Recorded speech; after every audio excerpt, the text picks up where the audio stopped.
डोळ्यांच्या कोणत्याही विकारावर खात्रीशीर उपाय 25 वर्षाहून अधिक काळ नेत्रसेवा देणारे सांगली येथील सुप्रसिद्ध Anuradha super speciality I hospital संचलित व्हिजन केअर सेंटर पलूस। डोळ्यांच्या सर्व तक्रारींवर निदान आणि उपचार येथे केले जातात।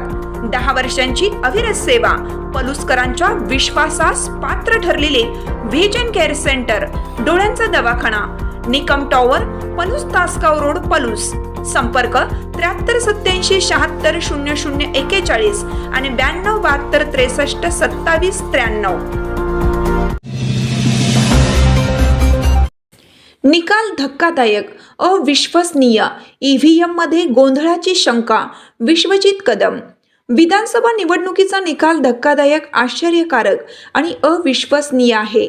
ईव्हीएम मध्ये खरोखरच काही गोंधळ आहे का, अशी शंका येण्यासारखी स्थिती असल्याचं मत पलूस कडेगाव मतदारसंघातील नवनिर्वाचित आमदार डॉक्टर विश्वजित कदम यांनी केले। कुंडल तालुका पलूस येथे राष्ट्रवादी काँग्रेस शरदचंद्र पवार व क्रांती साखर कारखान्यातर्फे डॉक्टर कदम यांचा सत्कार करण्यात आला। त्यावेळी ते बोलत होते। कदम यांनी क्रांती अग्रणी डॉक्टर जी.डी. बापू लाड यांच्या समाधीचे दर्शन घेतले। कारखाना कार्यस्थळावर यावेळी मोठ्या संख्येने कार्यकर्ते उपस्थित होते। कदम म्हणाले, लोकसभा निवडणुकीत महाविकास आघाडीला चांगले यश मिळालं होतं। महायुतीच्या कारभाराला कंटाळलेली जनता विधानसभेतही महाविकास आघाडीला यश देईल असं वाटत होतं। मात्र निकाल आश्चर्यकारक व धक्कादायक आहे। काही वर्षापूर्वी पुरोगामी व काँग्रेसवादी विचारसरणीच्या नेत्यांनी ईव्हीएम हटाव देश बचाव अशी चळवळ उभी केली होती। कालच्या निकालानंतर ईव्हीएम मध्ये खरोखरच काही गोंधळ आहे का, अशी शंका येत आहे। कदम म्हणाले, पुरोगामी विचारधारेवर जातीवादी शक्तींचे आक्रमण झालं आहे। जातीवादी लोक दिशाभूल करीत आहेत। महाराष्ट्रात धनशक्तीचा प्रचंड वापर होऊ लागल्याने लोकांना अशा शक्तीपासून वाचवण्याची गरज आहे। तरुणात नैतिक व पुरोगामी विचार पेरण्याची गरज आहे। त्यासाठी सर्वांनी हातात हात घालून एकत्रित येऊन अशा शक्तींना पराभूत करू। आमदार अरुण लाड म्हणाले, कालच्या निकालावरून हे असे का होत आहे याचे कोडे पडले होतं। लोकसभेच्या पराभवानंतर महायुतीने दिशा बदलली। लोकांना जे नको आहे तिकडे नेण्याचा प्रयत्न केला। शरद लाड म्हणाले, पलूस कडेगावची जनता भाजपच्या फसव्या योजना व फसव्या प्रचाराला बळी पडली नाही।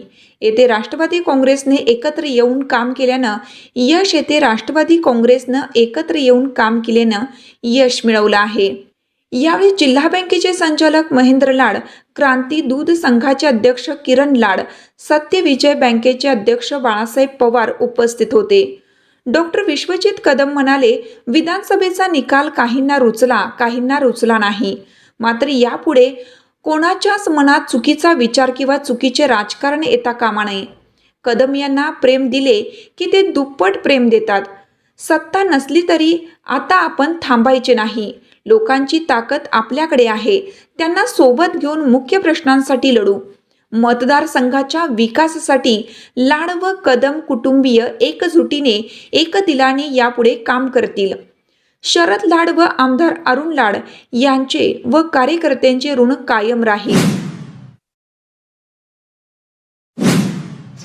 निश्चितपणे करू, पण कुठेतरी या ठिकाणी मी नेहमी म्हणतोय की मला आठवतं काही महिन्यांपूर्वी, काही वर्षांपूर्वी देशामध्ये पुरोगामी आणि कम्युनिस्टवादी विचाराच्या पक्षांनी एक चळवळ उभी केली होती, ईव्हीएम हटाव देश बचाव। आणि हा विचार कधी कधी सारखा मनाला खतखत करतो की खरोखरच काहीतरी गोंधळ आहे का, काही खोळ आहे का।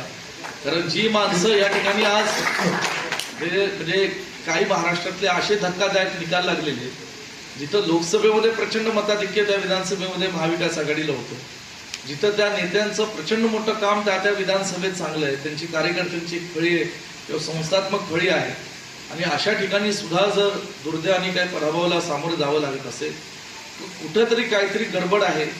किंबहुना जे काही या ठिकाणी धनशक्तीचा प्रचंड मोठा वापर हे महाराष्ट्राच्या राजकारणात दुर्दैवाने होऊ लागलेला आहे।